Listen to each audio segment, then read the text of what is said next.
brasileira de muito boa qualidade sobre a questão do trabalho sexual. Esse é um debate extremamente importante e quente no campo dos estudos de gênero, e mais quente ainda no campo do cuidado, tá? Mas, e eu acho que essa é a novidade bacana dessa sessão, não temos muita bibliografia que faz a conexão entre esse debate e o tema da dinâmica dos mercados de trabalho, pensado do ponto de vista da relação entre ofertantes e demandantes e intermediadores. Tá?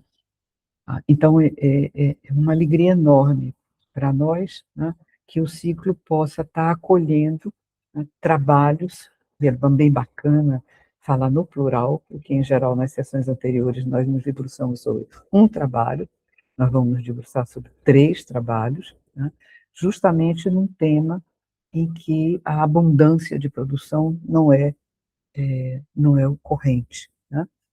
Então, esse, eu diria, é o primeiro motivo de muito interesse para o nosso ciclo, né? Estarmos acolhendo reflexão de ponta num tema em que nós ainda temos pouca produção intelectual e que é muito importante para a discussão sobre os mercados e intermediação, sem contar o relevo para a discussão dos estudos de gênero e de cuidado.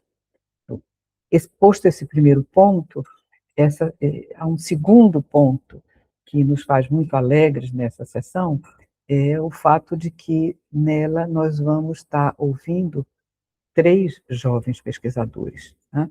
Via de regra, as sessões do ciclo têm contemplado majoritariamente pesquisadores mais sêniores, em meio de carreira, já mais estabelecidos, com uma produção reconhecida, né? Mas essa rede que a gente tem alimentado, né, a partir dos seminários do COI, entre pessoas interessadas, reunindo pessoas interessadas na conexão entre cuidado, instituições do cuidado, instituições do mercado e intermediadores, essa rede é muito marcada pela presença de jovens pesquisadores, né? Quando a gente bate o olho na nossa listinha de e-mails e nas carinhas que aparecem nos nossos seminários, é notável a presença de jovens pesquisadores.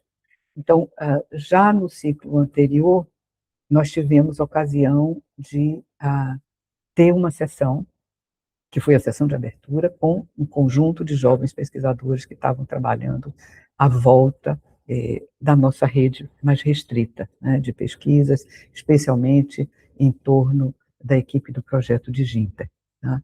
Eu acho que agora, fechando o ciclo, a gente vai ter a ocasião de replicar esse exercício, né, de dar voz intelectual a jovens pesquisadores que têm um trabalho de muita qualidade, tá?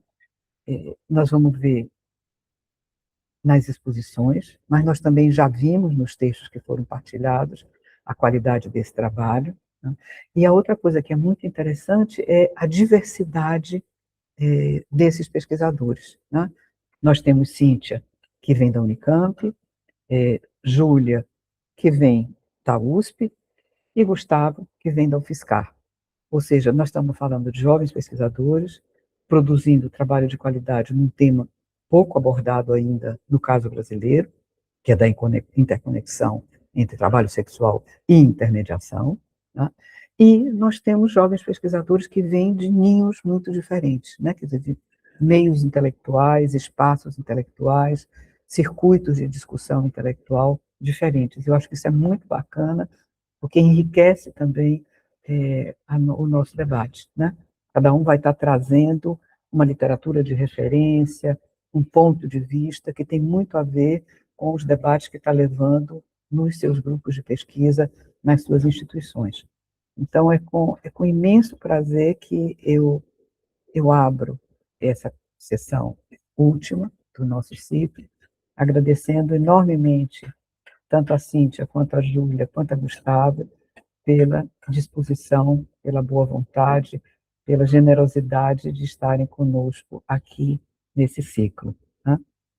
Bom, nós vamos começar também inovando hoje, no último dia. Normalmente, um de nós, Marcelo ou eu, apresenta todo mundo. Aí hoje nós estávamos pensando que era muito mais bacana se a gente fosse apresentando cada um de vocês, já que são vários, um pouco antes da fala, né? Então, nós vamos abrir a nossa conversa de hoje ouvindo Cíntia, tá? Cíntia, eu já tinha dito isso, Bastos Ferreira vem da Unicamp, né, do programa de pós-graduação em Sociologia da Unicamp. Cíntia vai falar sobre o seu texto durante 15, no máximo 20 minutos. Isso vai ser a mesma regra para a Júlia e para Gustavo. Tá? Com 15 minutos, um de nós dois, Marcel ou eu, dá um pequeno toque, tá? De modo que a gente garanta que aquela discussão animada que sempre acontece em cada dia também aconteça no dia de hoje. Cíntia Ferreira, ela é graduada em psicologia pela PUC de Minas. Né? Ela, ao mesmo tempo, fez uma graduação em ciências sociais em Alfenas, né? Em Minas também. Ela é, nesse momento, doutoranda em sociologia pelo IFISH, da Unicamp, onde é orientada por Ludmila Bilho. Eu tive o prazer, o privilégio, a alegria de ter estado na banca de mestrado. A reflexão de Cíntia, ela traz na retaguarda, né, como informação, né, principal de referência, um diálogo com o campo dos estudos feministas, quer dizer, é a partir daí que ela se põe. Né? E nesse diálogo ela vai construir essa reflexão empírica, esse trabalho que a gente vai ouvir, que se situa na interface entre mercados de sexo, sociologia ortodoxa, tradicional, convencional do trabalho, e uma conexão que é também pouco usual nos interesses dos mais jovens, ainda que não fosse nos interesses dos mais antigos, como eu e a professora Helena, que está aí na audiência, a teoria marxista da dependência. Então, essa combinação bacana marca a reflexão de Cíntia, que vocês viram no texto e vocês ouvirão hoje. Né? Cíntia, com a palavra, em 15 minutos a gente lhe dá um toque. De novo, muito grata por ter estado conosco hoje. Oi, gente, bom dia. Nossa, eu que agradeço. Inclusive, inicio daí, né, agradecendo pelo convite, pela oportunidade de estar aqui compartilhando um pouco do que venho desenvolvendo agora no doutorado. O texto que eu enviei previamente, né, ele se debruça, em particular, nos usos sociais do tempo no interior do mercado digital do sexo, né? No entanto, para essa fala, eu optei por dar destaque a um recorte específico, discutindo então o lugar que a prostituição ocupa nesse ecossistema, né? Sendo ela uma modalidade de trabalho sexual que eu denomino de híbrida, né? Justamente por incluir essa inserção nas plataformas digitais, né? Mas desembocar em encontros presenciais. A discussão, então, que eu vou apresentar hoje, ela vai partir de reflexões um pouco mais gerais sobre intermediação do trabalho, mas logo em seguida avança para uma análise de caso empírico, né, da empresa Fatal Model. Então, para dar início já a esse percurso, eu retomo algumas contribuições, inclusive de Nádia mesmo, sobre esses ilustres desconhecidos, vulgo os agentes econômicos de intermediação de empregos, né? Então, o que a gente vê aí nas formulações clássicas da economia, da sociologia, né, é que o mercado de trabalho costuma ser, então, concebido de uma forma mais bipolar, né? De um lado, o comprador da força de trabalho, do outro, o vendedor. E essa perspectiva, no entanto, ela tende a obscurecer, né, os múltiplos processos sociais que vão tornar possíveis, então, as efetivações das trocas laborais em potencial. E, sobretudo, também esses atores responsáveis por aproximar, por selecionar e por organizar os agentes envolvidos nessa troca. Então, com as transformações do capitalismo contemporâneo, né, essa insuficiência ela se torna ainda mais proeminente, porque a flexibilização produtiva, a externalização de atividades, a fragmentação das relações de trabalho vão favorecendo e evidenciando uma estrutura que é tripolar, né, na qual a figura do intermediador passa a se impor. E no Brasil, esse fenômeno ele assume contornos específicos, porque, como se sabe, né, o emprego protegido jamais se universalizou no país. E como uma formação social periférica, uma de suas características tem sido, inclusive, essa expressiva massa de trabalhadores excedentes e um sistema de seguridade social que é restrito e seletivo e remete lá a Guilherme dos Santos, né, pensando numa cidadania regulada. Então, diante desse vácuo institucional, empresas privadas e redes de subcontratação vão ganhando espaço e transformando essa circulação da força de trabalho em uma fonte própria de rentabilidade. E eu digo tudo isso por quê? Porque essa chave interpretativa, ela se revela bastante fecunda para o exame do trabalho sexual. Então, a relação entre cliente e prestadora de serviços, que estrutura as descrições mais correntes dessa atividade, coexiste e é atravessada, né, por múltiplas formas de intermediação, responsáveis por administrar fluxos de informação, reputações, clientelas e territórios. Ou seja, do ponto de rua ao algoritmo, o intermediário, ele permanece uma peça central na coordenação desse mercado. Contudo, a complexidade desse arranjo não pode ser compreendida sem considerar o quadro jurídico no qual o trabalho sexual se insere.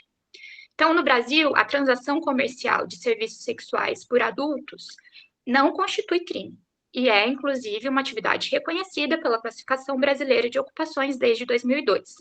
Apesar disso, o trabalho sexual carece de uma regulamentação específica e se encontra às voltas, né, com dispositivos legais que criminalizam parte significativa de sua infraestrutura organizacional. O resultado disso é um limbo jurídico, né, uma vez que a permissão da atividade convive com a criminalização do seu entorno, mantido, então, sob uma suspeição e uma vigilância policial. Então, dessa forma, o trabalho sexual ele transcende o campo da informalidade para se ver às voltas com o ilícito e com o ilegal. Então, cria-se uma zona cinzenta no qual as fronteiras entre o precário, o intermitente e o clandestino se tornam cada vez mais incertas e porosas, né?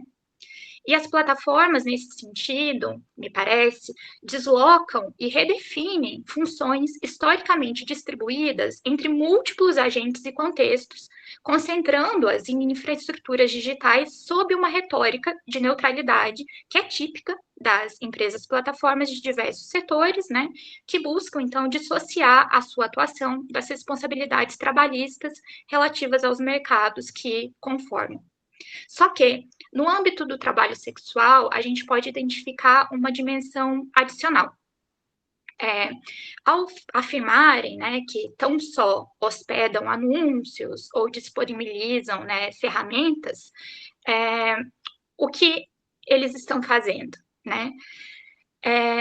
A plataforma, ela busca não só demarcar uma distância em relação a essas figuras historicamente associadas, né, à exploração sexual, como também busca simultaneamente uma legitimação pública e uma blindagem jurídica. Então, mobilizar autonomia, empreendedorismo, autogestão, cumpre, nessa perspectiva, uma função dupla, né?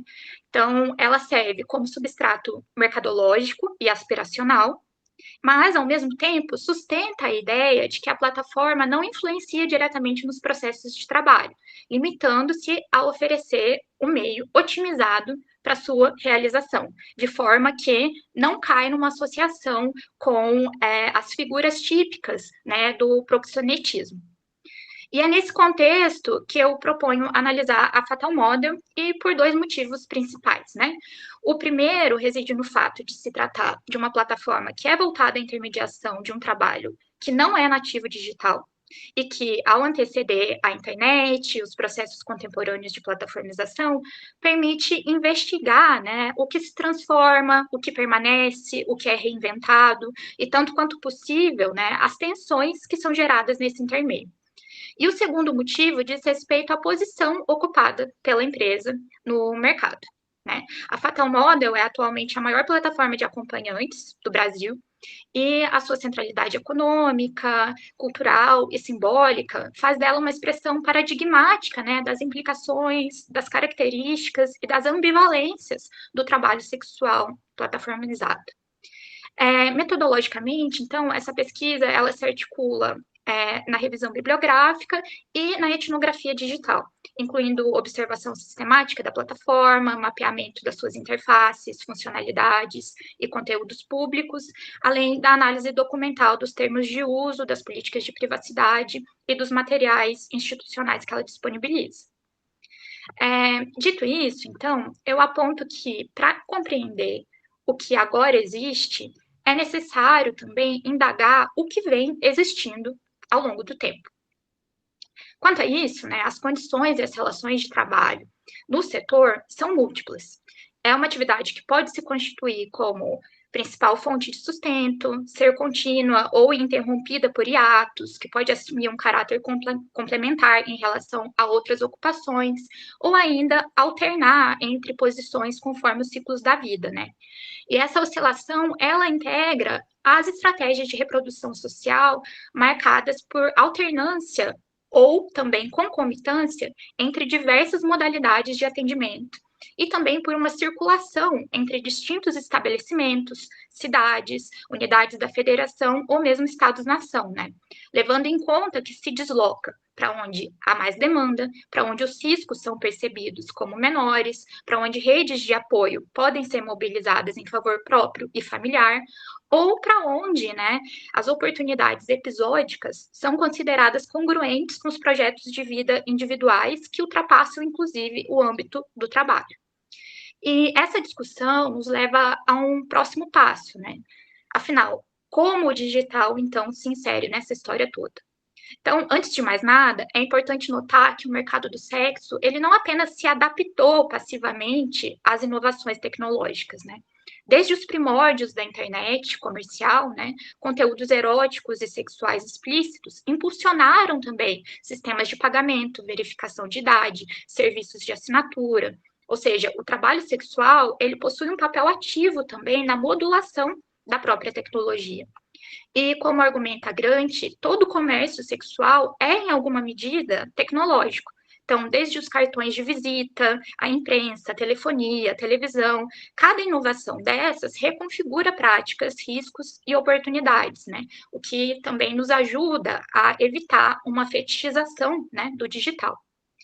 Mas, ainda assim, essa passagem do analógico para o digital vem trazendo transformações profundas, né? E essa promessa de desintermediação conviveu desde o início com a emergência, então, de novos intermediários, agora, né, organizados em torno das plataformas digitais. E no bojo desse movimento, né, de difusão do sexo comercial pelas redes, em particular, né, com a inflexão representada pelo contexto pandêmico, a gente pode destacar ao menos duas posições conflitantes, né, sobre o trabalho sexual plataformizado. Por um lado, a gente pode ver uma postura de pretensa amoralidade e normalização de mercado, que passa a ganhar força, né, à medida que o trabalho sexual ele é incorporado à gramática da economia de plataformas. E com isso, assim como ocorre, né, em outros setores, a trabalhadora sexual ela é convocada a gerir a si mesma como marca e também a aprender as regras do jogo mais do que questioná-las. No entanto, nem todo sexo, né, ele vai ocupar o mesmo lugar, nem ser autorizado de forma equivalente. Então, enquanto algumas práticas são inscritas em registros mais aceitáveis, associadas ao autocuidado, ao bem-estar sexual, outras vão assumir um lugar do obsceno e do grotesco, tornando-se inclusive alvo de shadow ban, diminuindo o alcance, então, desses conteúdos. E, em contrapartida, né, essa crescente visibilidade do trabalho sexual nas redes tende a ativar também pânicos morais que mobilizam categorias recorrentes tanto da sexologia moderna, né, como a ideia de vício, quanto também do humanitarismo contemporâneo, né, especialmente a noção de resgate, que frequentemente dissolve as distinções entre trabalho sexual consentido e situações de exploração. E para compreender como essas tensões, né, se traduzem em mecanismos concretos de gestão e extração de valor, a gente passa agora, então, à análise da Fatal Model, que é o meu objeto. Então, a Fatal Model, ela é hoje uma das principais, né, plataformas de intermediação do trabalho sexual no Brasil, figurando recorrentemente entre os sites mais acessados na categoria de conteúdo adulto. em funcionamento desde 2016. Ela tem como lema respeito, segurança e dignidade, e articula essas características, né, dos antigos classificados, né, com as dinâmicas próprias das redes sociais, como geolocalização, perfis personalizáveis, ranqueamento, avaliações e planos pagos, né. A origem da empresa é universitária. Então, estudantes, né, da Universidade Católica de Pelotas apresentaram a ideia de uma incubadora, né, a uma incubadora da instituição, e inicialmente foi considerada uma proposta meio descabida, né, mas ainda assim ela foi acolhida como uma inovação de alto potencial econômico. Então, em 2023, para se ter ideia, o faturamento da empresa gerou em torno de 70 milhões de reais, com projeções de crescimento cada vez maiores. E, embora se apresente, né, como um produto de uma software house e de seus fundadores insistirem que são desenvolvedores de tecnologia e não cafetões virtuais, isso literalmente, a plataforma detém, na prática, né, o poder unilateral de definir regras, taxas, políticas de moderação e critérios de ranqueamento. No que diz respeito, né, peraí, eu tô com medo do meu tempo. Alguém pode me dizer quanto eu já usei? Eu vou aproveitar para te dizer que você já usou os 14. Você está chegando em 15. 15? Tá. Então, no que diz respeito... Está chegando nos 15 agora. Vou finalizar. No que diz respeito ao seu modelo de negócios, né, a Fatal Model ela não retém um percentual sobre os programas realizados. Então, embora seja possível, né, manter perfis gratuitos, a obtenção de maior alcance vai depender da contratação de planos que são pagos, né? E, além disso, com base nas respostas que a empresa fornece a comentários no Reclame Aqui, ao mesmo tempo em que ela reconhece implicitamente a centralidade do investimento financeiro para o acesso à visibilidade, ela naturaliza a desigualdade de resultados como uma decorrência de escolhas individuais.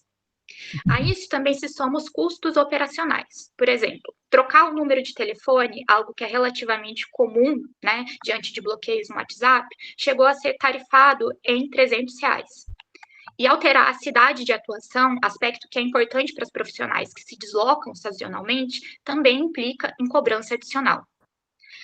E, nesse sentido, né, a posição dominante alçada pela Fatal Model tende a produzir formas específicas de dependência. Então, pelo efeito de rede, quanto mais anunciantes e clientes aderem à plataforma, mais indispensável ela se torna e mais os atrativos inicialmente apresentados, né, para atrair usuários, gradativamente se convertem em custos, né, e em empecilhos imprevistos que acabam reorganizando a agência segundo os imperativos de uma lógica que é algorítmica, né? E, nesse sentido, um outro ponto que é central diz respeito ao trabalho não remunerado exigido das anunciantes, né? Porque produzir materiais imagéticos e fílmicos, elaborar inscrições, responder mensagens, administrar avaliações e atualizar os perfis, tudo isso antecede, mas também condiciona a prestação de serviço sexual propriamente dito, né? E esse trabalho gera tráfego e engajamento para a plataforma, mas não necessariamente se converte, né, em uma remuneração para as trabalhadoras. Como eu já estou chegando no fim do meu tempo, eu vou pular para o final, assim, levantando uma questão, né? Então, seria justamente a questão dos sentidos da plataformização no mercado de sexo, né? Uma vez que a expansão das plataformas digitais tem sido frequentemente descrita como um processo de erosão de direitos, né? E quando a gente dirige o olhar para o trabalho sexual, o que a gente vê não é a introdução da precariedade onde antes havia segurança, mas uma transformação qualitativa onde já existiam vínculos, né, de subordinação. E isso tudo, me parece, implica repensar categorias mais amplas, né, da sociologia do trabalho. Afinal, o que esse caso revela, né, é que as fronteiras entre autonomia e subordinação, produção e reprodução, erotismo e normatividade, eles são menos estáveis, né, do que frequentemente a gente supõe. E isso tudo evidencia justamente a atualidade política, né, do sexo como um terreno de disputa entre capital e trabalho. Agradeço pela escuta e estou aberta para o debate. Obrigada a você, Cíntia. Lúdia acabou de mandar dizer que tem certeza de que você está arrasando, mas que ela estava desembarcando nesse momento em Salvador, e mandou um beijo. Bom, excelente apresentação de Cíntia. Passo o Marcel, que vai introduzir Júlia, nesse bate-bola que a gente inventou para hoje. Obrigado, Cíntia. Bom, Júlia Rodrigues, que está aqui presencialmente, graduada em Ciências Sociais pela Universidade de São Paulo, aqui pela FEFELET, mestranda em Sociologia pela mesma universidade, é orientada pelo professor Álvaro Comim, um frequente interlocutor aqui da área, e atualmente... E essa figurinha que está lá no fundo, que a gente vê sentadinha, é ele?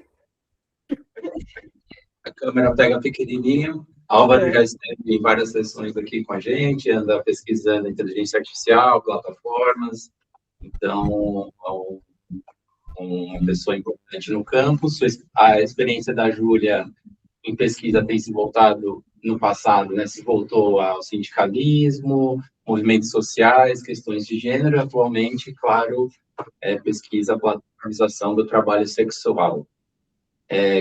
Concomitantemente, ela também atua em pesquisas de mercado, atuando, coletando dados e analisando informações das empresas de vários mercados. Então, Júlia, por favor.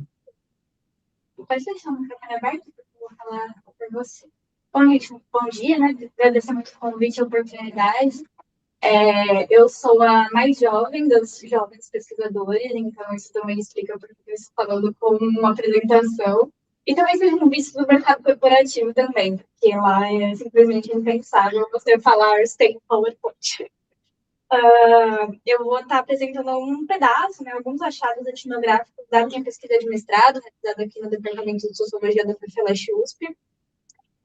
A minha pesquisa é um trabalho muito aberto, né, muito exploratório, porque o meu interesse era justamente tentar isolar um pouco esse trabalho sexual que é nativo digital, que é a criação de conteúdo, que, enfim, irrompe ali, se populariza com o OnlyFans durante o contexto pandêmico, como a Cintia até mencionou, e tentar, enfim, identificar ali, descrever de maneira bem sincera essa prática, né, laboral em termos das suas condições, dos seus processos e das relações de trabalho que são engendradas a partir dele, né? Então, também pensando muito como esse trabalho existe no interior de um mercado do sexo, né, que é um conceito aí também muito já consagrado na literatura. Fui orientada pelo professor Álvaro Comim, que está aqui atrás de mim, e, metodologicamente falando, eu vou trazer mais hoje para a nossa discussão alguns achados das entrevistas em profundidade que eu realizei, né, com trabalhadoras sexuais criadoras de conteúdo. Então, fiz uma prática de observação muito densa por muitas plataformas, né, perambulando por muitas plataformas, mas quero dar mais ênfase aqui no que eu, enfim, no que eu encontrei conversando com pessoas que de fato trabalham com isso e, enfim, a forma como eu interpretei esses discursos através do processo de codificação textual aberto, né? Aqui algumas, enfim, contextualizações das entrevistas que eu tive, mas para vocês terem um panorama. Então, eu conversei com 5 pessoas, vou generalizar no feminino, né, por questões óbvias, mas um dos meus interlocutores foi um trabalhador sexual homem.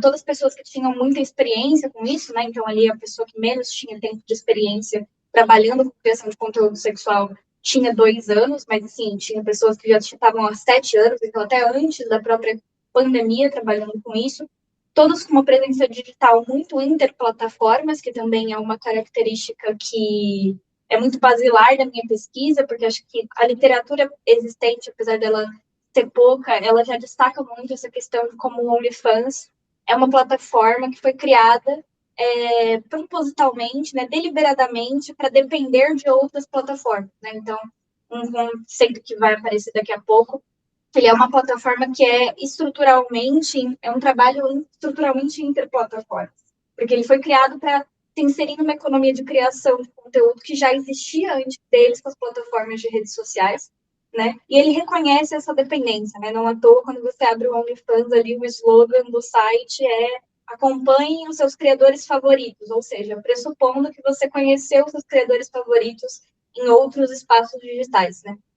Um conceito que eu tento articular um pouco é de plataforma parasita, porque já reconhece a dependência, como eu estou falando. Então, já foi meio que um ponto de partida da minha pesquisa, da minha prática de observação etnográfica, que as pessoas que trabalham com criação de conteúdo sexual precisam estar em muitas plataformas, em muitas redes sociais para se divulgarem, e em plataformas, né, concomitantes, concorrentes, que também intermediam essa criação de conteúdo de alguma forma. Então, as minhas entrevistados, todos refletem isso, são todas pessoas que estavam em muitas plataformas concomitantemente. E acho que, de maneira geral, também algo que é importante para mim é justamente investigar esse objeto para desafiar um pouco os lugares comuns da literatura de plataforma, né? Então, o pessoal ali que já vai muito enviesado para estudar, para privilegiar casos que, diga-se de passagem, são mão de obras muito masculinas, né? Forças de trabalho masculinizadas. O Uber, o iFood, que são casos de grande notoriedade, que são ali exemplos, né, ilustrações de como a intermediação das empresas plataformas informaliza trabalhos outrora formalizados.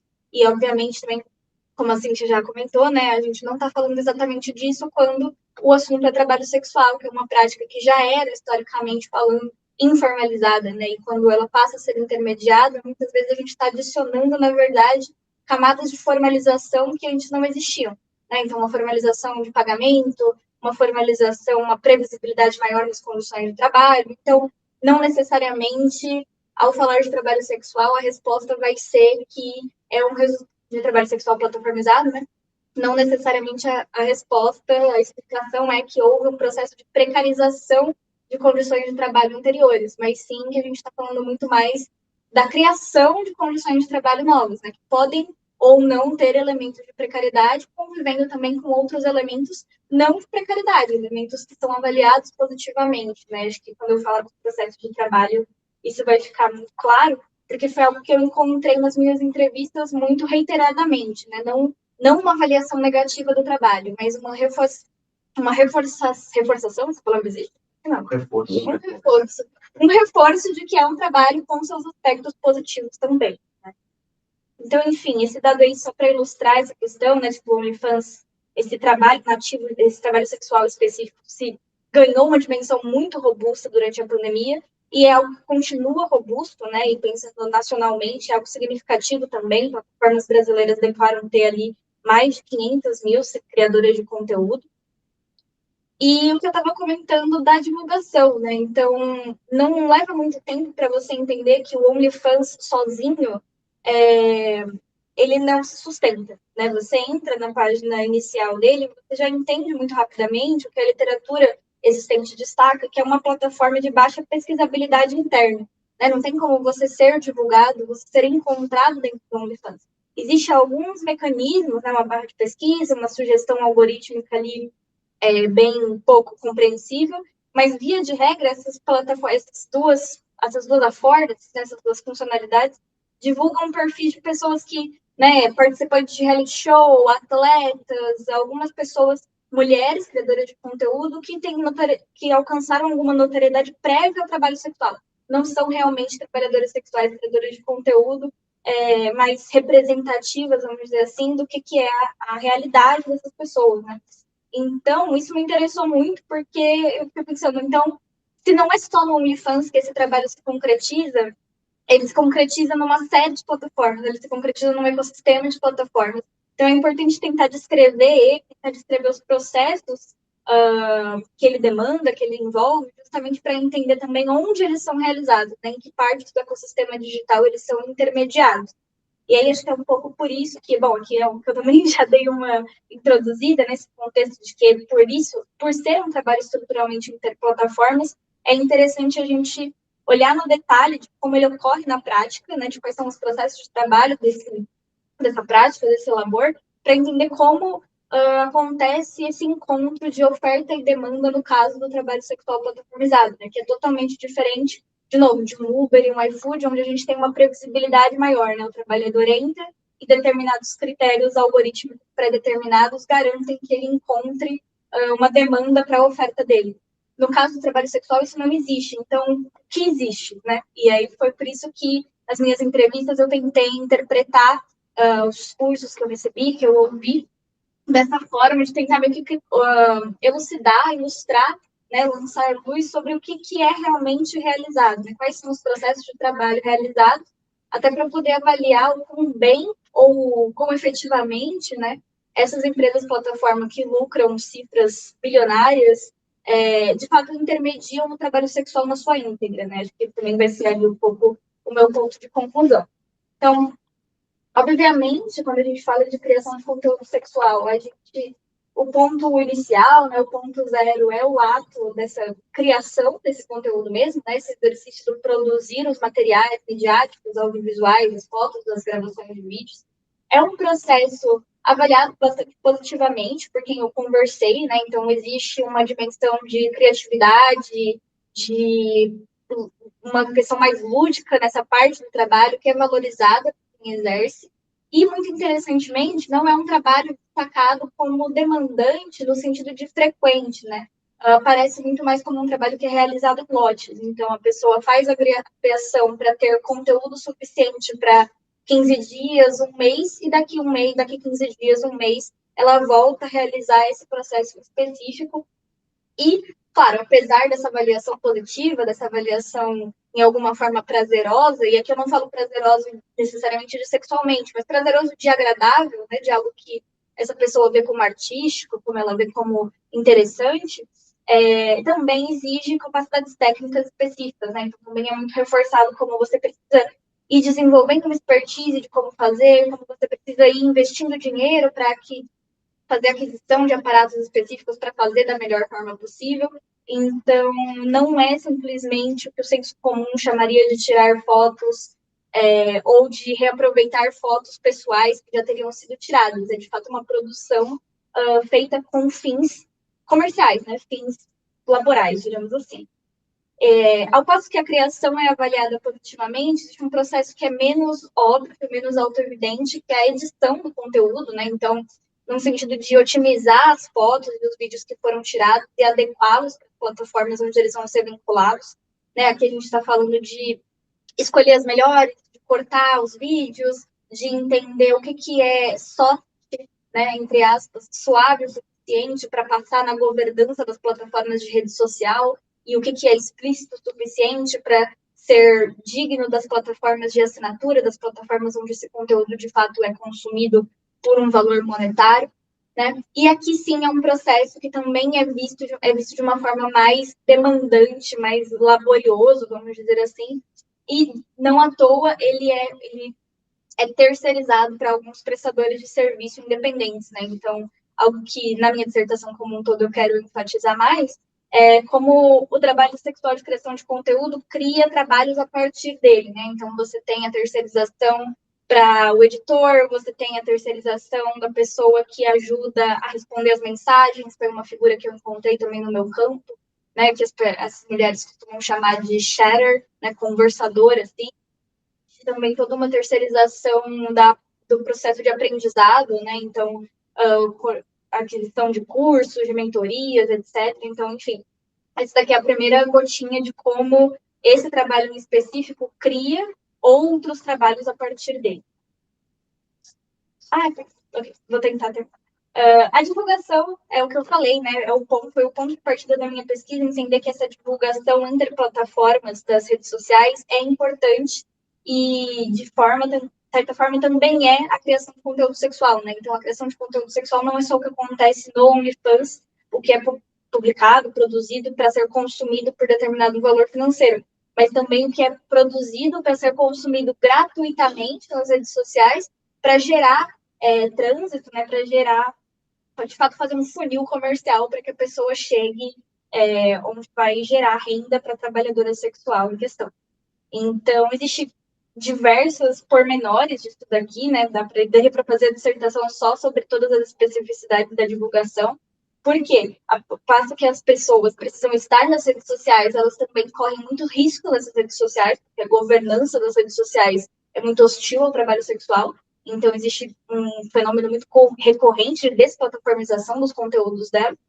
E também a questão de que cada rede social tem as suas especificidades, né? Então, você está falando de no Twitter conseguir retweets, no Instagram você está falando de conseguir não ser derrubado pelo algoritmo, no TikTok você tem um pouco mais de liberdade, mas você também tem que lidar com uma série de questões visuais, né? Acho que tem uma fala muito emblemática que eu trouxe para ilustrar de uma criadora que fala que você tem uma série de conteúdos de mulheres de biquíni no TikTok que não são derrubados. Mas quando você tem uma trabalhadora sexual que faz um conteúdo visualmente semelhante, ela corre mais risco de ser desplataformizada do que outros, né? Então também tem toda uma série de aspectos que ficam ocultos pela caixa preta dessas redes sociais, de como eles identificam perfis de trabalhadoras sexuais e outros conteúdos que só trabalham com nudez ou sexualidade de maneira geral. E, bom, o que eu queria falar mais, mas acho que eu perdi um pouco aqui da gestão do tempo, é o que é mais relacionado ao cuidado, né? Então, os 2 primeiros processos, criação e edição, são coisas que as trabalhadoras sexuais fazem em lote. Mas a divulgação e o relacionamento com clientes, e aí aqui eu quero dizer essa nutrição de conversas, essa responder mensagens, né? Isso são processos diários, são os processos de trabalho que mais demandam frequência, que mais demandam energia, que mais comem energia, que mais, enfim, significam aí um dispêndio de trabalho por si. E é muito interessante, porque aqui a gente não está falando de um trabalho de cuidado só no sentido sexual da coisa. Existe, claro, uma performance de autenticidade do sentimento sexual, né, do tesão, uma fala que não vou lembrar qual que é, mas que é sobre isso, né, sobre esse peso de você ter que performar o tesão mesmo quando você não sente ele.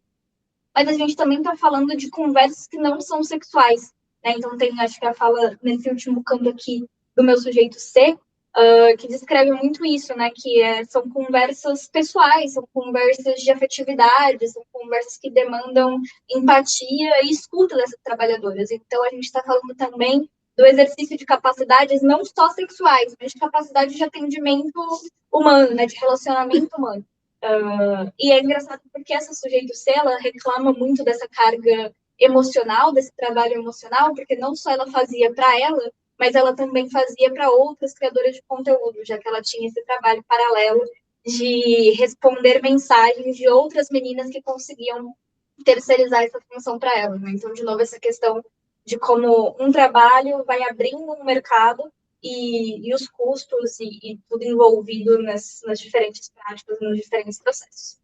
Esse aqui é meu produto final desse eixo, né? Os grandes processos ali que eu conversei com vocês. Então, a criação, pensando na gravação e na edição dos produtos audiovisuais, o exercício da divulgação, que é muito complexo, né? Porque ele é interplataformas, ele exige muitas especificidades, e esse trabalho de relacionamento, né? Então, enquanto o senso comum pensa que o trabalho sexual para ali no começo da parte da gravação, da criação, tem todo esse outro universo que também precisaria ser efetivamente, né, com qualidade, intermediado pelas empresas plataformas que lucram com isso. E aí acho que também uma grande conclusão ali do meu trabalho vai ser essa avaliação, né, que essas empresas OnlyFans e os seus equivalentes não conseguem, né, não têm as affordances necessárias para intermediar todas essas séries de atividades. Elas intermediam um pedaço, mas no final das contas o trabalho sexual de criação de conteúdo especificamente nunca vai se concretizar só dentro do OnlyFans, ele nunca vai ser só intermediado pelo OnlyFans, porque tem toda uma outra série de processos que eles não dão conta de atender, principalmente esse de cuidado, né, que envolvem o exercício repetido dessas trabalhadoras sexuais, de conversar com seus clientes, de ouvir seus clientes, de trabalhar emocionalmente falando. Então, era um pouco isso que eu tinha para trazer para vocês hoje. Queria agradecer de novo e perdão se eu passei um pouquinho do... Nada, Júlia, foi uma maravilha. Ficou em 17 minutos pelo meu cronômetro aqui do lado. Então, está perfeito. Não, eu acho que foi excelente. Estamos vendo como esse leque que a gente está abrindo na sessão de hoje realmente vale a pena. Ou seja, são intercomplementariedades muito importantes para a gente pensar a construção institucional da ação nesse campo, né, que é algo que é central ao programa de trabalho nosso aqui, mas pensando isso de pontos de vista bem distintos, né? Como a gente viu de Cíntia e o de Júlia. No bate-bola, Alguém está perguntando, Júlia, onde podemos encontrar a sua dissertação? Ela ainda está sendo escrita e já está sendo buscada. Vai ser publicada só no final do ano. Bom, no bate-bola que nós combinamos, Marcel e eu, me toca apresentar Gustavo. Muito obrigada, Gustavo, também, pela generosidade de estar conosco, a boa vontade e a animação. Gustavo Carneiro, ele é graduado em Ciências Sociais pela Unesp de Araraquara, é mestre em Sociologia pela UFSCar, instituição onde também, nesse momento, faz o doutorado, sob orientação de Aline Pires, que em algum momento estava por aí, eu vi o quadradinho de Aline. Um prazer também ter a Aline orientadora perto de nós. Na UFSCar, Gustavo também atua como pesquisador associado ao Laboratório de Estudos sobre Trabalho, Profissões e Mobilidades, um leste à brasileira, né? Não é só em Toulouse, mas é em São Carlos, e também atua no Trampo, que é um grupo de pesquisa sobre trabalho e juventude, né? As reflexões de Gustavo têm se voltado para as áreas de sociologia do trabalho e de estudos de gênero e de sexualidade. Bom, a Aline já apareceu de volta aí. Muito obrigada, Aline, por estar conosco. É uma alegria. Gustavo, passo para você, e aí vou botar o meu maldito cronômetro aqui, quando tiver nos 15 minutos eu te dou um toque. Beleza, gente. Estão me ouvindo bem? Sim. Bom, bom dia a todas as pessoas presentes aqui na sala virtual, aos presentes aí na USP. Eu queria agradecer imensamente o convite, a oportunidade de partilhar o desenvolvimento da minha pesquisa de doutorado em curso.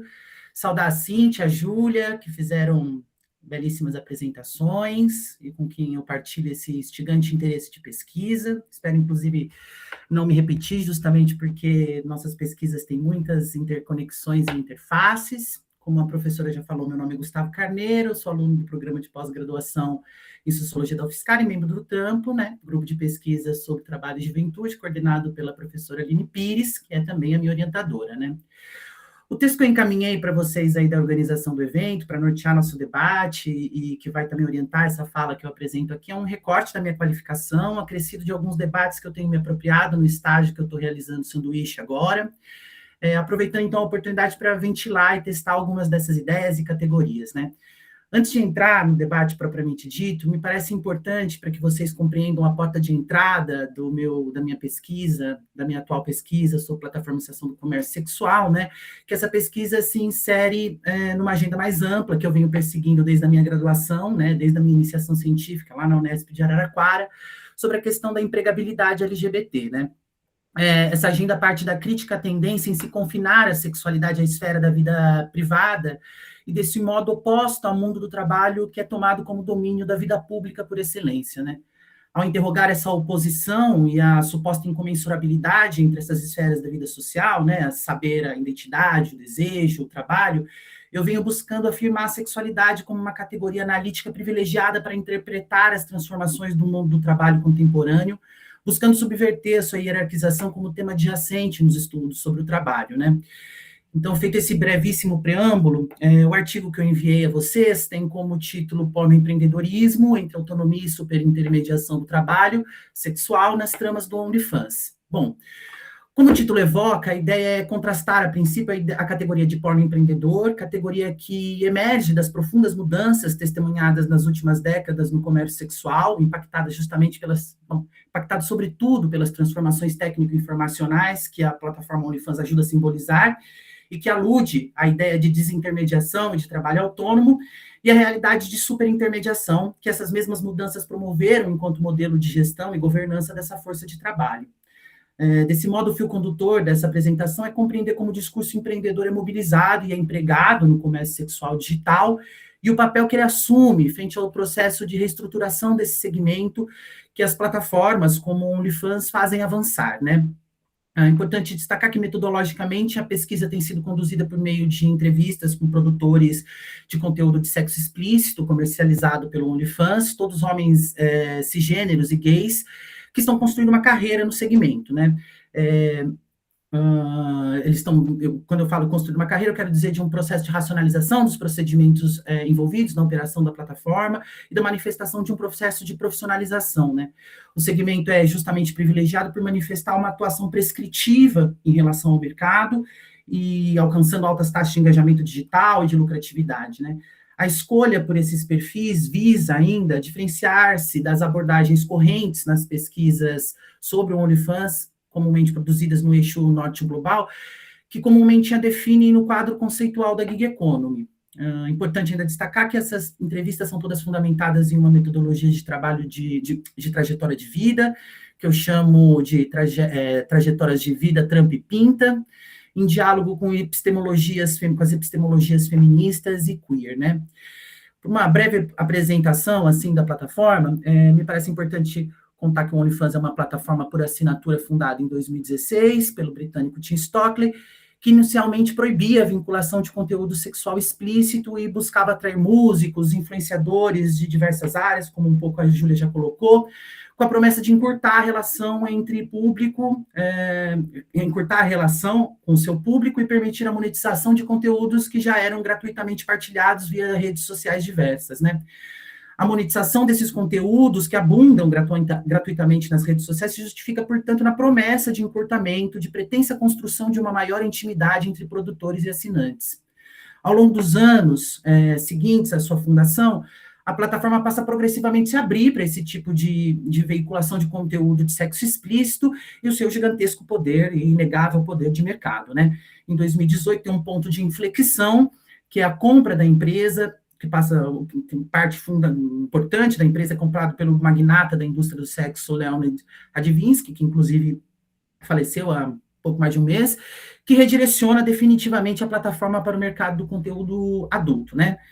A plataforma oferece uma estrutura que emula as redes sociais, como o Instagram, o Facebook, entre outras, com a diferença que todas essas formas de interação que são comuns a essas redes sociais podem ser nela monetizadas, né? Tanto o pagamento para o acesso ao perfil dos produtores, que é vedada a não pagantes, quanto as demais formas de remuneração que a plataforma oferece, são taxadas em 20% por ela. Além dos conteúdos fílmicos e fotográficos de cunho sexual que são publicados na linha do tempo, a plataforma oferece um esquema de gorjeta, extras e a caixa de mensagem, que serve à oferta e demanda de conteúdos exclusivos aos assinantes e que funciona enquanto uma fonte de renda extra fundamental às assinaturas dos perfis, né? A ideia de conteúdos exclusivos, garantido pela caixa de mensagens, rompe com a lógica unidimensional que caracteriza o consumo de pornografia ofertada pela grande indústria e que coloca o assinante no centro da relação pornográfica, alçando ao papel de coprodutores desses conteúdos, né?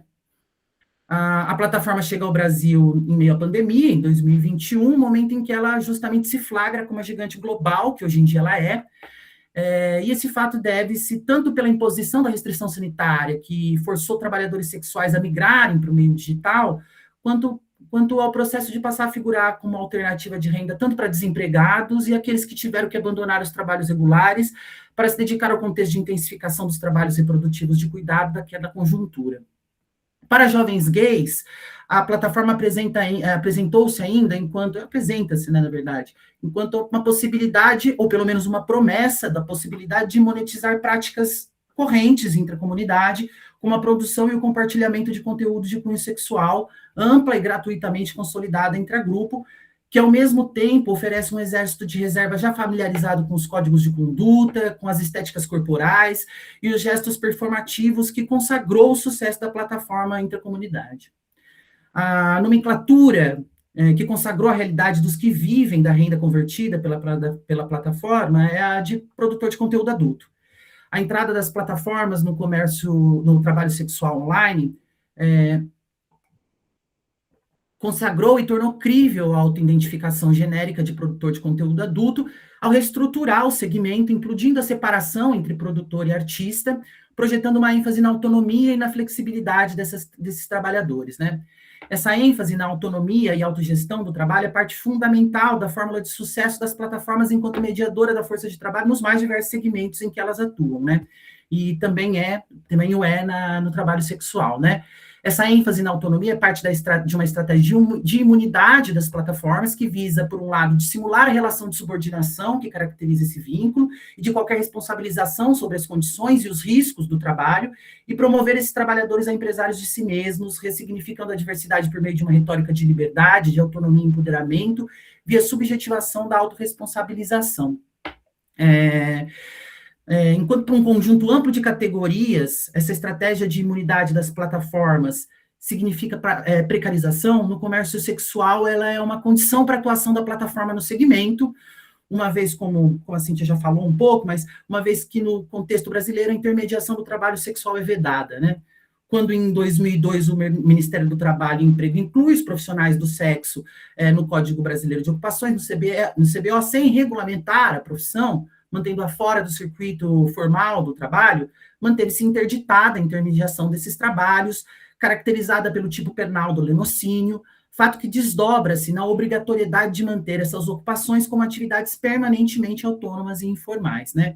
A plataforma, ao se consolidar como uma simples provedora de uma infraestrutura que possibilita encontros entre usuários e produtores, dissimulando a relação de subordinação, justamente consegue contornar essa interdição caracterizada pela figura penal do lenocínio, né? Essa ênfase na autonomia e na ideia de desintermediação forja as bases para a ideia de porno empreendedor que o título do meu artigo evoca, né? Com ela baseia-se na transferência aos produtores dos riscos e da inteira responsabilidade sobre toda a cadeia de valorização desses conteúdos, da criação à venda, por meio de uma fusão entre corpos, afetos e infraestruturas digitais, que se estendem muito além dos domínios estritos do OnlyFans, também como a Júlia muito bem colocou, né? Ao mesmo tempo, esse procedimento, essa categoria leva o trabalhador, incentiva o trabalhador a se ver como um trabalhador autônomo, ainda que na prática dependa fortemente de infraestruturas digitais que não controla e das crescentes demandas por conteúdos exclusivos e interações em relação aos seus assinantes.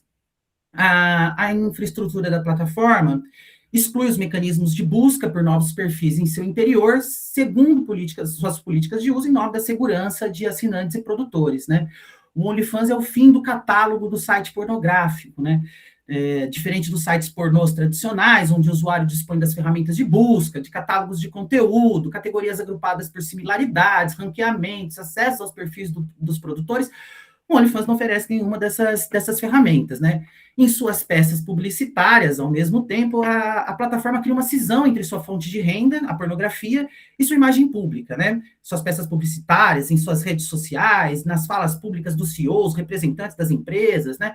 Buscando se distanciar dos riscos e dos estigmas associados ao trabalho social, projetando em suas peças publicitárias perfis de lifestyle, de stand-up comedy, tendo no Brasil a sua principal figura do marketing, o surfista e ex-Big Brother Pedro Scooby, nada associado ao trabalho sexual, né? Portanto, tornar os seus perfis na plataforma acessíveis e assim atrair os assinantes que mantêm esse negócio bilionário rentável é atividade sob total e integral responsabilidade dos produtores, que deve fazê-los por meio da gestão de múltiplas redes sociais, esse ecossistema de redes sociais que orbita a produção do conteúdo propriamente dito, que é divulgado pelo OnlyFans, por meio desse ecossistema de redes sociais, por onde o produtor deve reter a atenção de potenciais usuários, convertendo a afiliação e acesso às suas redes sociais em monetização via OnlyFans, né? O modelo de OnlyFans, do negócio do OnlyFans, desse modo, viceja a partir de um modelo, como a Júlia já bem colocou também, parasitário em relação à infraestrutura das redes sociais, operada pelos produtores e de toda a sobrecarga e os riscos que gerir essas múltiplas redes sociais, divulgando acesso a conteúdo de cunho sexual, implica eles, sem nenhuma contrapartida financeira.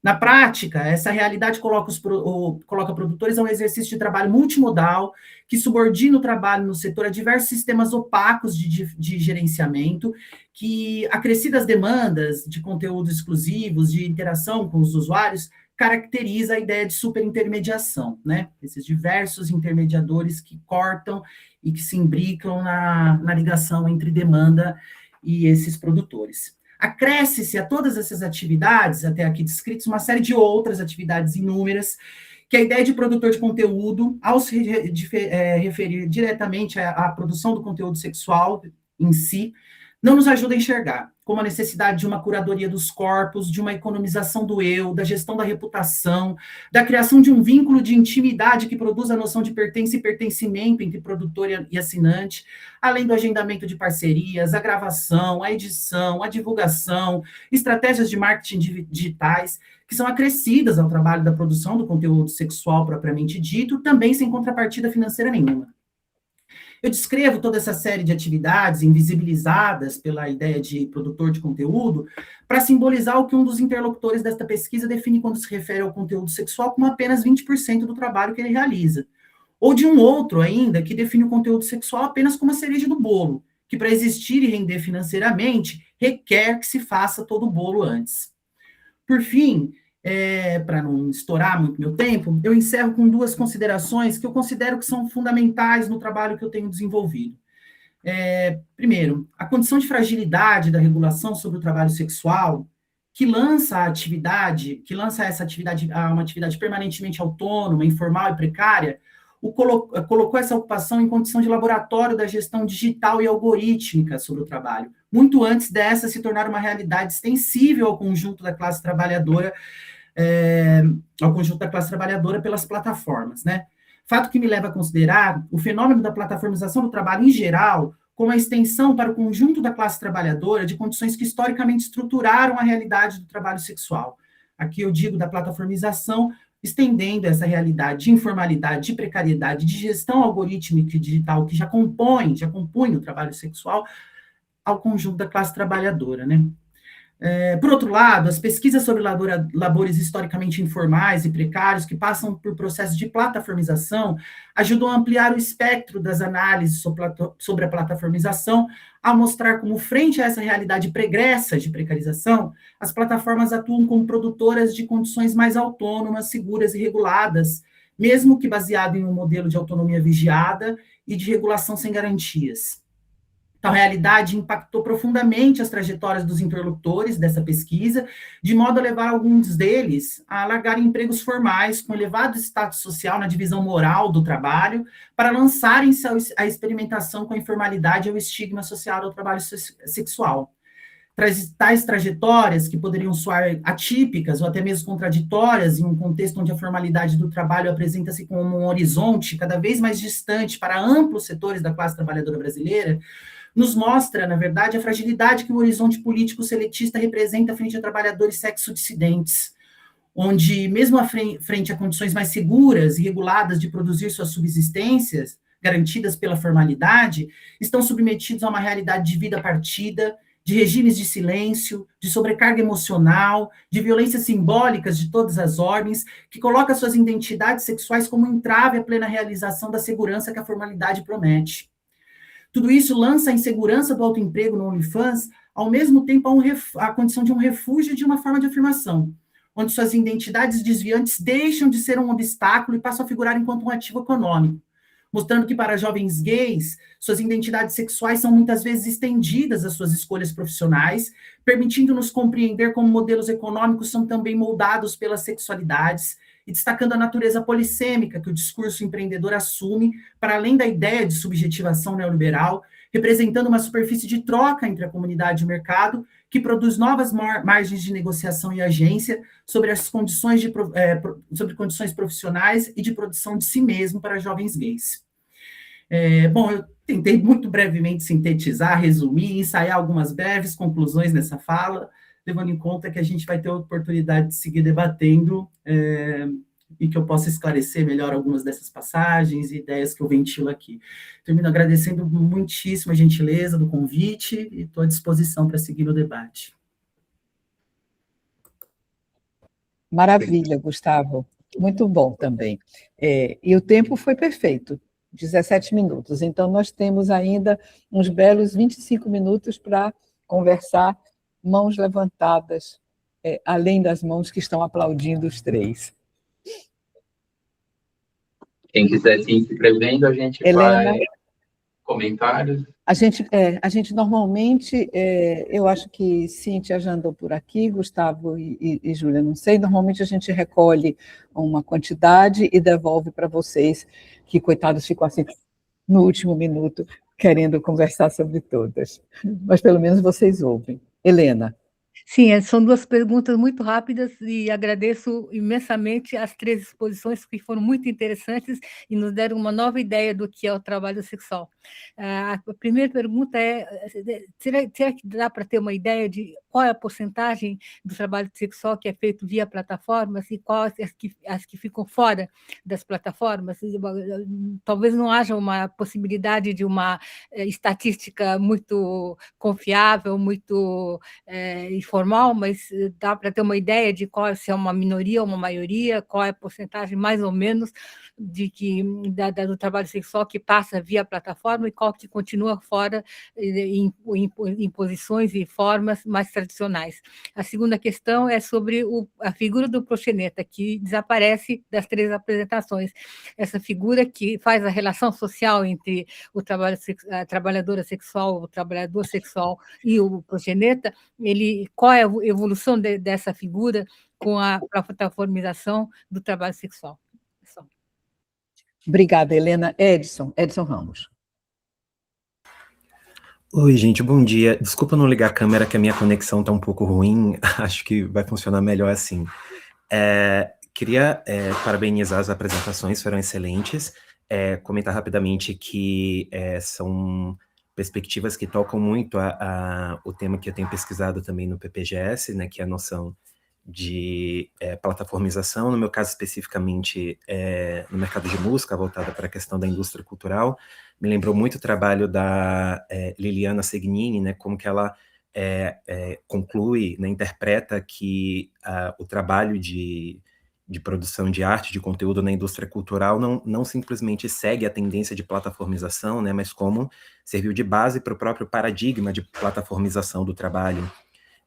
E aí o ponto que me chama a atenção, especialmente no trabalho da Júlia e do Gustavo, é o aspecto comunicacional desse trabalho, porque, bom, pelo menos no universo que eu tenho pesquisado, né, da indústria cultural, né, na produção de produtos artísticos, nem sempre nas discussões de economia política, que é a perspectiva principal que eu sigo, é levada em consideração a parte comunicacional do trabalho, como o Gustavo bem pontuou agora no fim, né, que o produtor comentou, né, que a produção do conteúdo sexual em si é mais a cereja do que o bolo inteiro, né, então leva-se muito em conta o trabalho artístico, o trabalho com as linguagens, mas o trabalho comunicacional nem sempre, e não só do ponto de vista do trabalho de quem produz, como do ponto de vista da experiência de quem consome, né, falando do trabalho sexual, né, são naturezas muito distintas, né, o consumo do serviço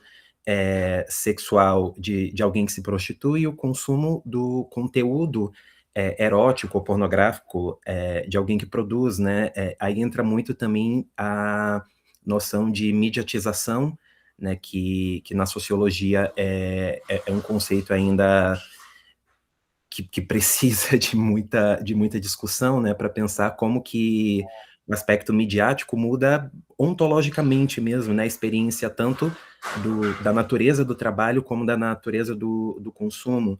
Então, a pergunta, no caso, né, em relação para o Gustavo e para a Júlia, seria em relação a isso, né, como pensar esse aspecto comunicacional como um trabalho produtivo, para além da produção do conteúdo em si, e se vocês pensam, já pensaram ou pensam futuramente dialogar com essa noção de mediatização do trabalho e do consumo.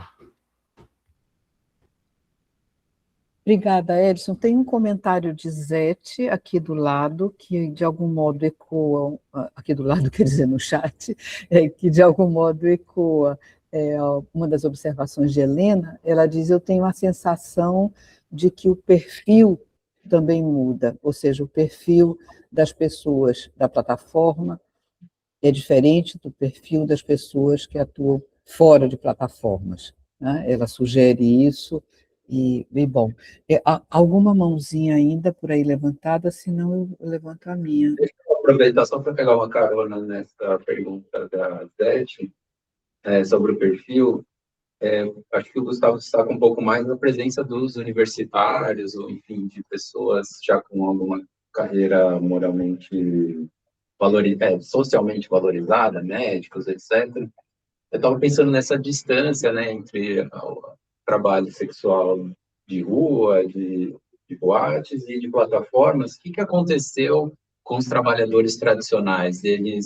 Se tem alguma pista sobre uma possível migração, digamos, para as plataformas, já que os plataformizados trabalham em várias plataformas, os não plataformizados também trabalham em algumas plataformas, ou permaneceram nichados, digamos assim? Ficaram para trás, não dominam as ferramentas, são algumas hipóteses em outros ramos, né, de trabalho por plataformas. Não tem condições de competitividade, seja por qualquer razão, ou seus clientes também são nichados, não se interessam por esse tipo de conteúdo à distância, os seus clientes têm uma outra forma de dispêndio, de valor, de fato, o que está ali em questão nessa possível transição do mundo não plataformizado para o plataformizado. Obrigada, Marcel. Eu tinha 4 comentários também, bem rápidos, mas antes eu queria dizer que eu adorei a sessão, achei a sessão magnífica, né? Eu estava brincando com a brincadeira de Cíntia, do título do texto Os Ilustres Desconhecidos, milênios atrás, quando os intermediadores eram ilustres desconhecidos, agora vocês estão falando de outros ilustres que se mostram desconhecidos quando aqueles velhos ilustres, aquelas velhas formas se tornaram conhecidas.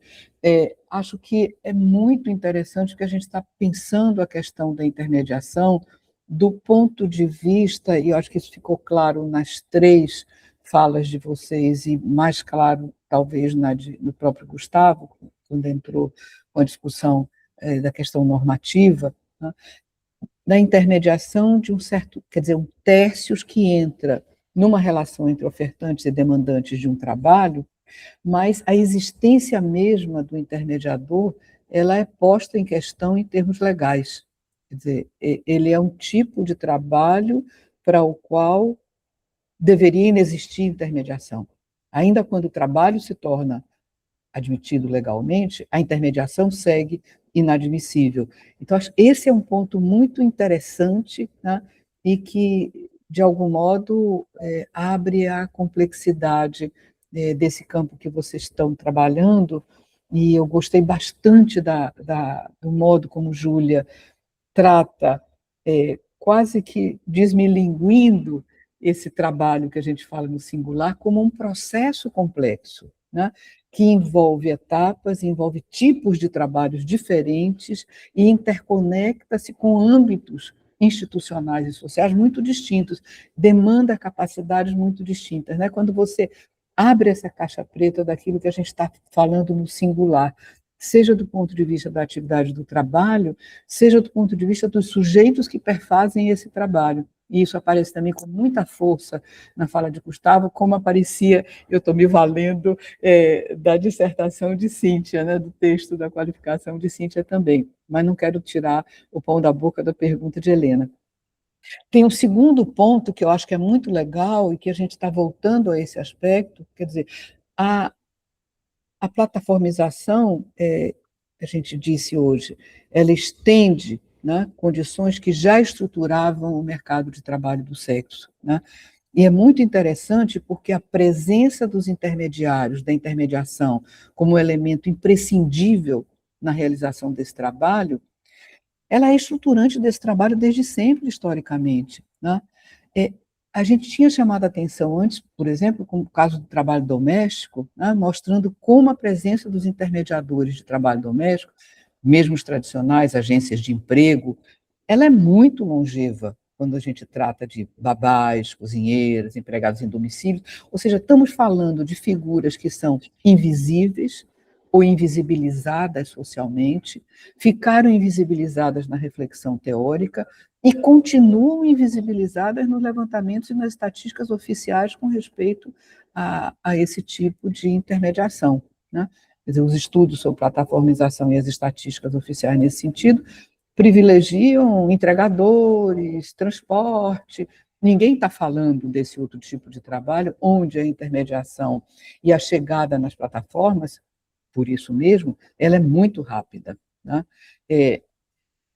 Eu achei muito bacana também, talvez tenha sido o que mais me encantou na sessão de vocês, foi esse exercício de complexificar o debate entre intermediação e plataformização, refutando de maneira explícita ou implícita, mas todo mundo refutando, construções teóricas de tipo top-down, né? Eu tenho uma grande teoria, que já sabe, que já disse, né?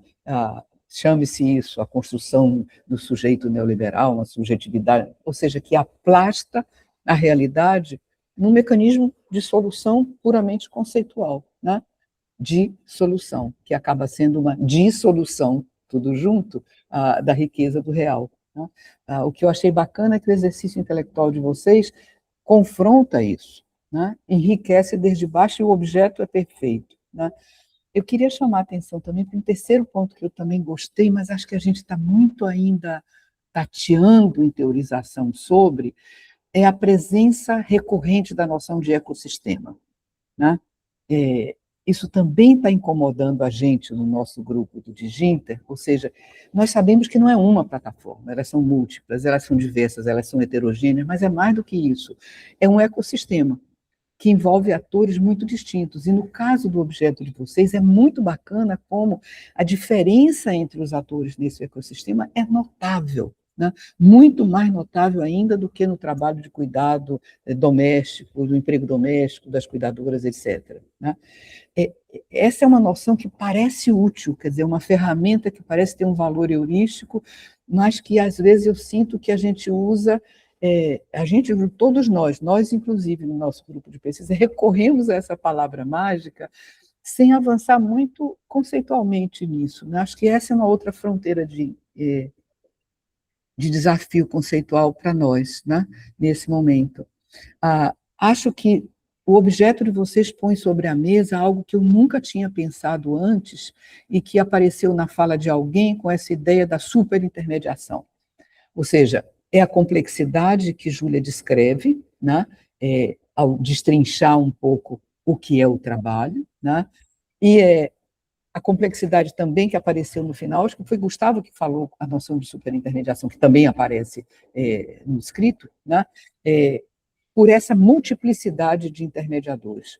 Quer dizer, é um ecossistema complexo, mas nesse ecossistema chama atenção o fato de que são múltiplos os intermediadores, né? E, por outro lado, eu diria, há uma superintermediação, mas ouvindo vocês é como se houvesse uma superatuação.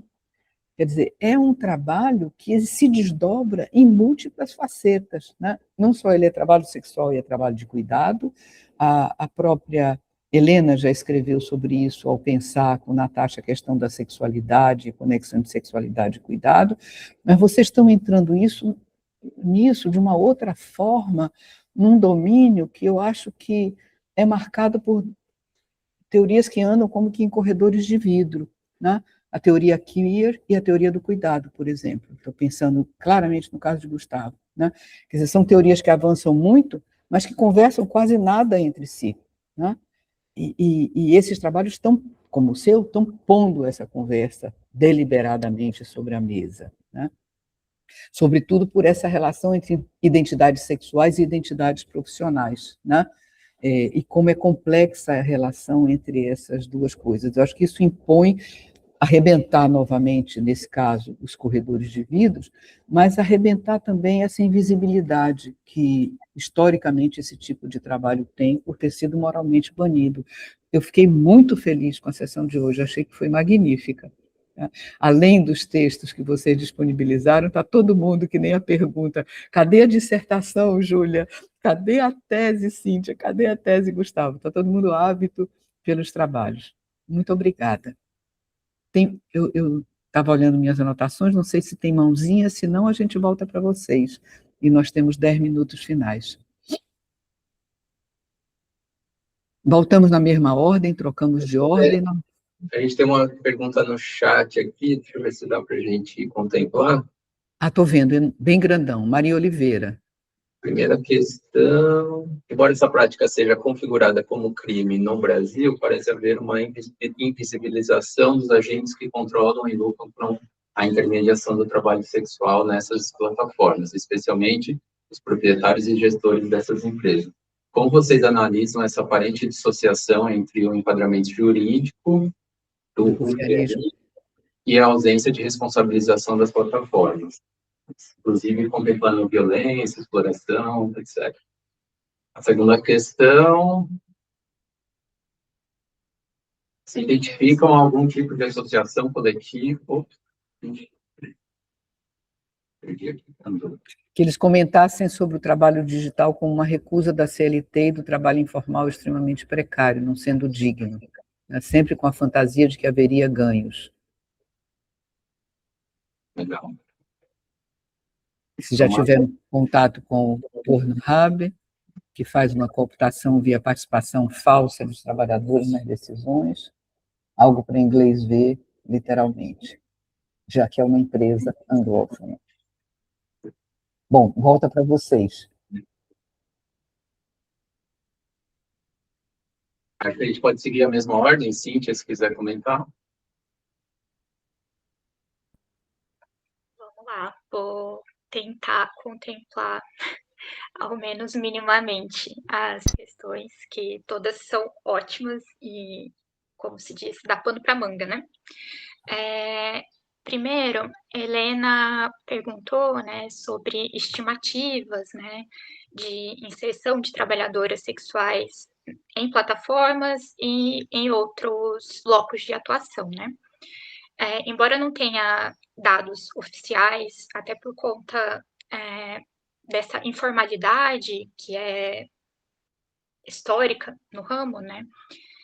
Em junho de 2025, a Fatal Model, que é essa empresa, plataforma que eu investigo, ela, por ocasião do Dia da Acompanhante, na época, ela financiou um anúncio, né, de página inteira na capa do jornal Folha de São Paulo.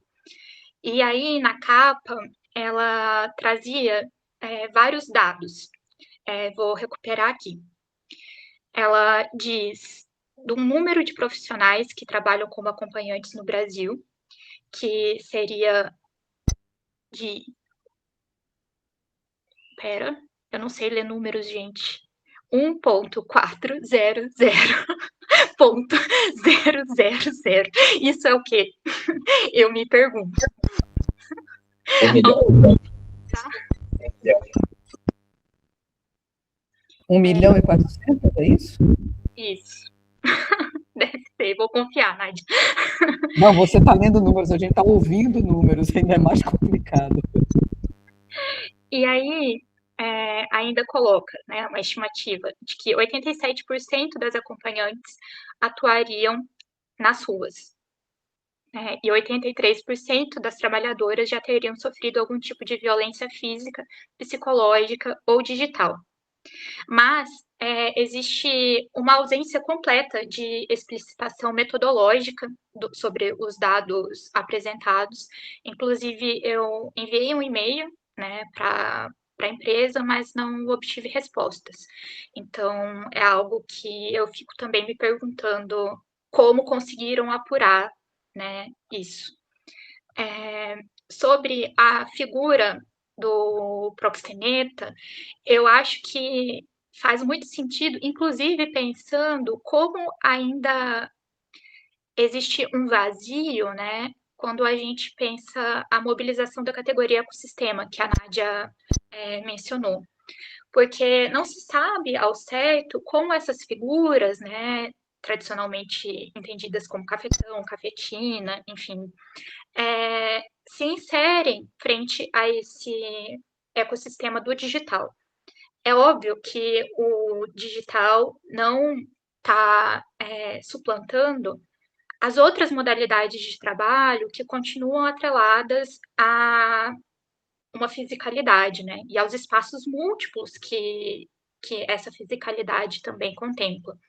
Mas algumas hipóteses têm sido levantadas, né? No sentido de que algum desses agenciadores podem administrar esses perfis que estão aglomerados nesses sites e nas plataformas, né? Então, não se sabe ao certo como chegar a esse tipo de informação. E para complexificar, né, essa categoria de ecossistema, seria interessante pensar exatamente como esses fios se conectam, né, para além do digital, né, pensando essas relações mais tradicionais do setor. E quanto à estratificação, isso também é bem interessante de se pensar, porque essa estratificação em relação ao público que está nas plataformas e fora dela, ela é tão ampla, porque existe uma estratificação interna ao mercado digital do sexo, mas é uma estratificação que já permanece nas outras modalidades presenciais, né? Por exemplo, tem uma Belo Horizonte que mostra uma passagem das trabalhadoras à medida que envelhecem para lugares que têm uma infraestrutura mais frágil, né?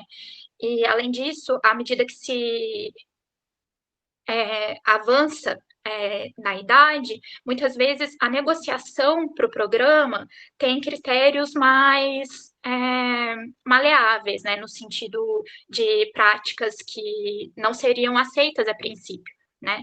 E no mercado digital do sexo isso também se faz ver porque existe uma multiplicidade de plataformas, algumas envolvendo programas muito mais caros e que têm um perfil estético de acompanhantes específico. Então, tudo isso gera uma hierarquização mesmo e uma estratificação desse mercado, tanto nas plataformas quanto fora dela.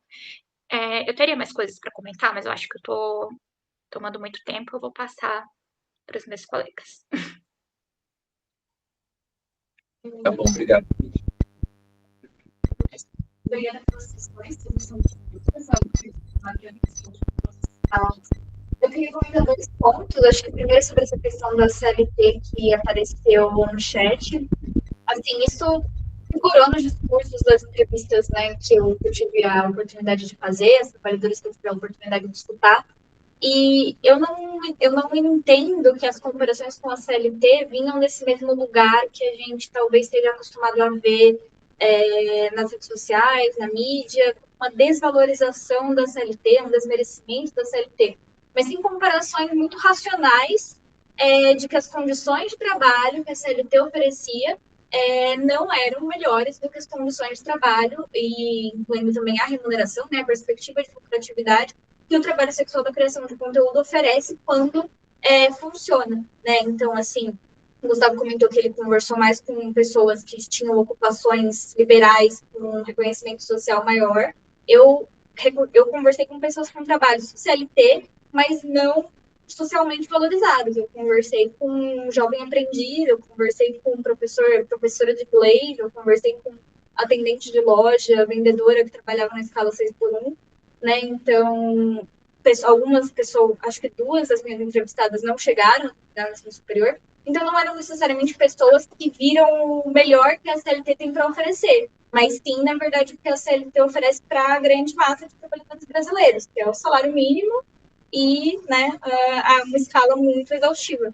Então, eu não vejo como uma reprodução desse discurso neoliberal de empreendedorismo, de que a CLT é ruim, no sentido mais moralístico da coisa, mas sim uma avaliação muito racional de que a CLT não deu as melhores oportunidades de trabalho para essas pessoas, e não é uma decisão irracional você procurar outras oportunidades de ganhar a vida e de construir a sua realidade material. Então, acho que esse é um ponto muito importante, e é isso. O trabalho sexual é muito amplo, né? Tem essas pessoas que têm formações maiores, melhores, né? Vamos dizer assim, dentro do ensino superior, dentro dos trabalhos tradicionais, mas você tem também pessoas que recusaram trabalhos, de fato, inferiores ao que elas exercem hoje, né? Vamos dizer assim, em termos de posição de trabalho. E acho que também é muito interessante de continuar nessa linha da superintermediação. Eu gostei muito do termo, vou escrever para você, Gustavo, para falar sobre isso.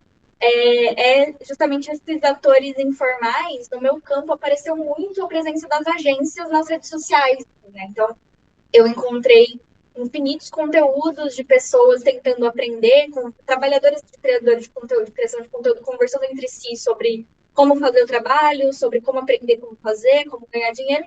E nos comentários você tinha pessoas falando, olha, ajudo mulheres que querem criação de conteúdo e tal.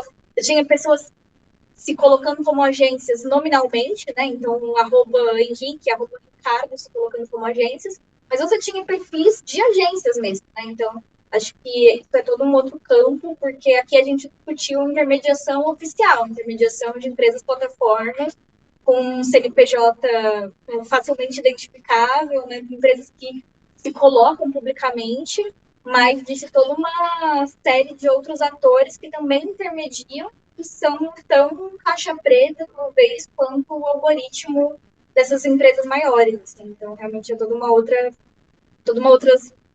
coisa que a gente poderia ter discutido hoje, assim, porque também é intermediação desse trabalho. Né? Acho que é isso. Obrigada novamente. Gustavo? Obrigado pelas perguntas, são ótimas perguntas, também acho que dá muito pano para manga.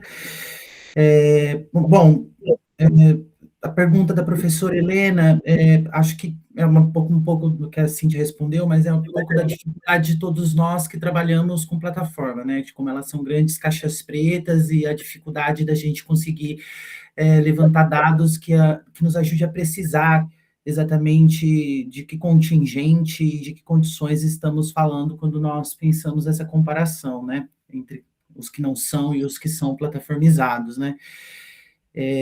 Não tenho uma resposta para isso, assim. E em relação à parte da comunicação, eu não lembro o nome da pessoa que colocou a questão, me desculpa, mas eu acho que justamente, né, nesse ponto de toda essa demanda por uma comunicação, que o trabalho sexual do produtor de conteúdo via OnlyFans se encontra com o trabalho de cuidado, né? Me parecia muito estranho e eu acho que impertiga todos que estudam a plataforma, o que leva pessoas a pagarem por esses conteúdos, num contexto onde esses conteúdos abundam gratuitamente na internet, né? E que, em geral, a literatura e as entrevistas vão dar conta de que os assinantes estão buscando muito mais do que satisfazer um impulso carnal, né? Mas sim alguém que lhes dê tempo, lhes dê atenção e lhes tire do anonimato, né? Então, assim, acho que isso exerce um papel, talvez, fundamental, para não dizer central, no cotidiano de trabalho desses produtores, né? A gestão, né, esse trabalho emocional, de criar essa relação de pertencimento, desse vínculo autêntico entre produtor e o seu público consumidor, né? Ao mesmo tempo, sobre o perfil desses produtores, né? Tipo, o OnlyFans é uma plataforma que 80% do seu público é norte-americano, né? Então, para começar, assim, uma boa operação que permita com que você consiga extrair algum rendimento real, assim, em relação a essa plataforma, requer minimamente que você mobilize o inglês ou consiga ali minimamente, né, se comunicar, tendo em vista que a comunicação torna-se algo tão importante nesse mercado, né?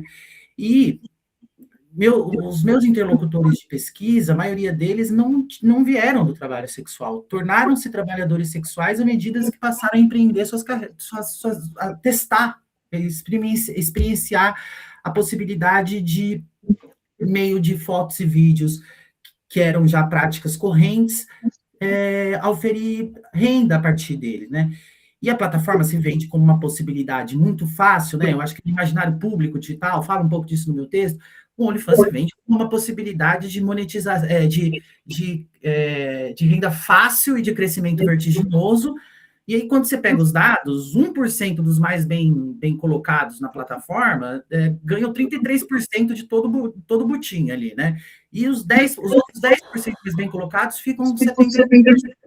Então, nós estamos falando de uma parcela muito pequena daqueles que, de fato, conseguem operar toda essa gama de serviços invisibilizados que eu tentei descrever para oferir um salário, realmente, em relação a esse trabalho, né? O que mais eu poderia... sei lá, pensando nessa mudança dos perfis, né? A Elizabeth Bernstein tem um texto muito interessante sobre trabalho sexual no meio digital e como ele abre portas, né? O trabalho digital abre portas para um setor que teoricamente estava fora dele, que é o setor de classe média, com formação universitária, né? e sinalizando justamente um pouco dessa transformação nos perfis profissionais dos trabalhadores sexuais produzidos pelas novas tecnologias, que vão expandindo as fronteiras da tolerância em relação ao trabalho sexual na cultura contemporânea, ao eliminar os maiores obstáculos para a compra e venda de serviço sexual, que é a vergonha e a ignorância, né? Atraindo no mercado aqueles que não obtiveram diplomas, ela fala que essa mudança atrai ao mercado aqueles que não tiveram dos seus diplomas tudo aquilo que sentiam que tinham direito de esperar deles, né? De certo modo, isso se insere, né, nas transformações mais profundas do momento neoliberal, né, e que leva também um debate que eu tento ensaiar, de certa forma, no meu artigo, de como essa reconfiguração da precarização e da informalidade, pela naturalização